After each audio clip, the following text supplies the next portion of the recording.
With New York on pause, the first responders and essential workers have kept our city running. Now, construction workers are returning to their jobs.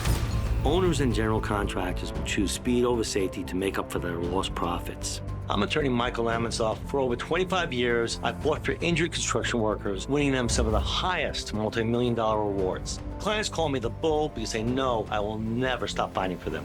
If you've been injured, call 212-962-1020.